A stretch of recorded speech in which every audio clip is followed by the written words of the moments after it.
साथ संगत जी बड़े प्यार से कहिए धन निरंकार जी। साथ संगत जी बारिश में गरीब की झोपड़ी, बाहर तो बहुत तेज बारिश हो रही है। साथ संगत जी अब मैं मजदूरी कैसे कर पाऊंगा। साथ संगत बाबा आप रुक जाइए, मौसम बहुत ज़्यादा खराब है। साथ संगत जी मुझे तो समझ नहीं आ रहा है, यह दिन प्रतिदिन मौसम खराब होता जा रहा है। साथ संगत जी अगर ऐसे ही चलता रहा तो मजदूरी नहीं कर पाऊंगा। साथ संगत और घर में खाने को एक दाना तक नहीं आ पाएगा। साथ संगत तभी बहुत तेज आंधी तूफान चलता है। साथ संगत जी अरे देखो जरा देखो कितनी तेज तूफान चल रहा है। साथ संगत जी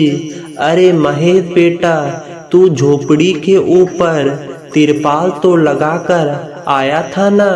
हाँ बाबा लगा दी थी तिरपाल, और उसके ऊपर तूने ईंटें रखी थी या नहीं। बाबा ईंटें रखना तो मैं भूल गया था। संगत महेश के इतना कहते ही साथ संगत जी झोपड़ी के अंदर बारिश की वजह से पानी टपकना शुरू हो जाता है। साथ संगत जी हे भगवान महेश तूने यह क्या किया। तुझे मैंने कहा था बारिश और तूफान तेज है, तुझे ईंटा रख देनी चाहिए थी। मुझे लग रहा है कि तिरपाल उड़ गई।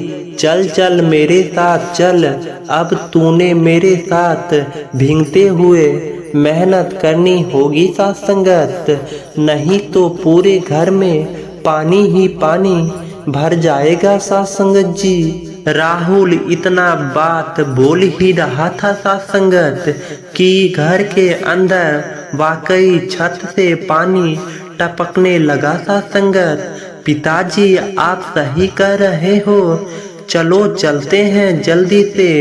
दोनों बाप बेटा बारिश में बाहर निकलते हैं। साथ संगत और झोपड़ी की छत पर तिरपाल को सही से लगाना शुरू कर देते हैं। साथ संगत जी अरे बेटा ईंट को अच्छे से रखना, कहीं ईंट गिर ना जाए।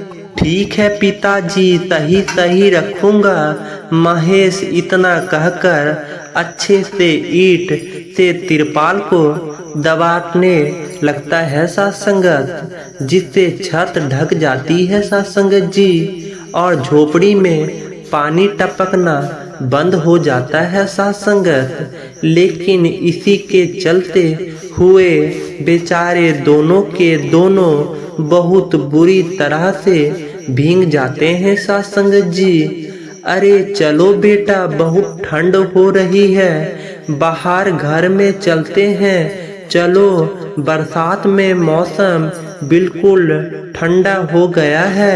हाँ पिताजी आपने बिल्कुल सही कहा है। चलिए जब दोनों बाप बेटा घर के अंदर आ जाते हैं साथ संगत जी तो मेघा उन्हें सूखा कपड़ा देती है। साथ संगत और अपना शरीर पोंछने के लिए कहती है। साथ संगत आप लोग अपना शरीर पोंछ लो और सूखे कपड़े पहन लो। साथ संगत नहीं तो ठंड लग सकती है।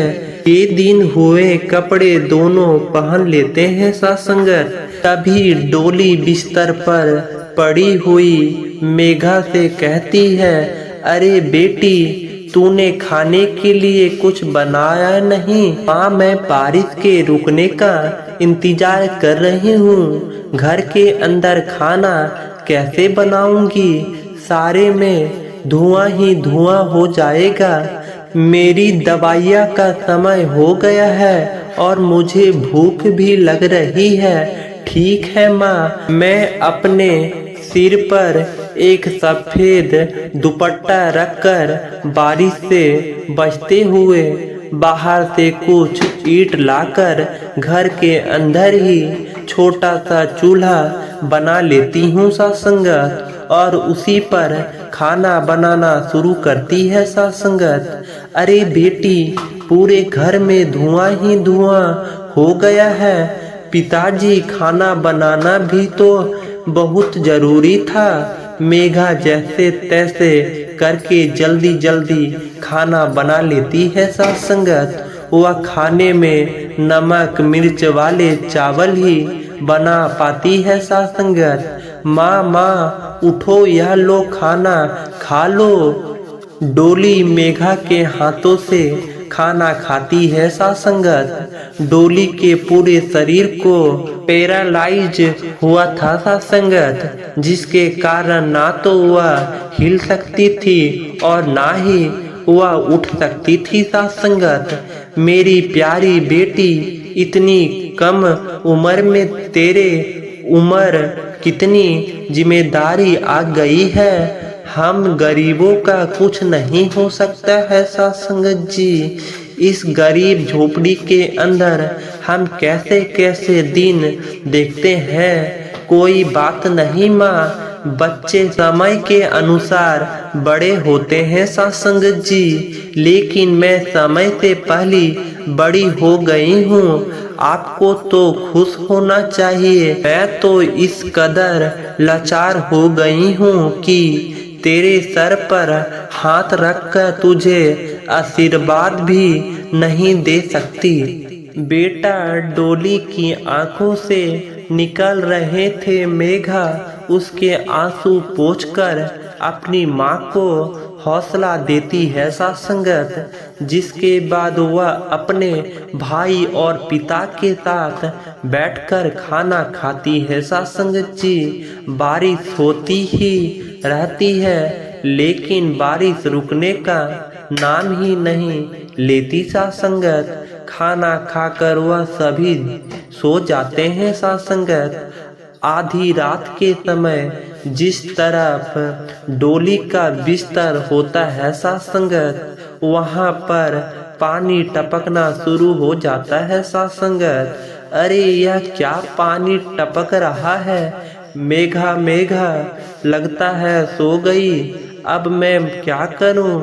यह पानी तो धीरे धीरे टपकता ही जा रहा है साथ संगत जी। डोली रात भर अपने ऊपर टपकते हुए पानी को ऐसे ही झेलती रही साथ संगत, जिसकी वजह से सुबह तक उसके पूरे शरीर में बुखार फैल जाता है साथ संगत जी। अरे अरे, यह क्या माँ, आपको तो बहुत ही बुखार हो गया है। रात भर यह झोपड़ी की छत टपकती ही रही। मैंने तुम्हें उठाने की कोशिश की, लेकिन तुम्हारे तक आवाज नहीं गई साथ संगत। यह सुनकर मेघा को बहुत अफसोस होता है साथ संगत। वह सूखे कपड़ों पर अपनी माँ को सहारा लगाकर लिटा देती है साथ संगत, और उनके कपड़े भी बदल देती है साथ संगत। साथ संगत जी, बड़े प्यार से कहिए धन निरंकार जी।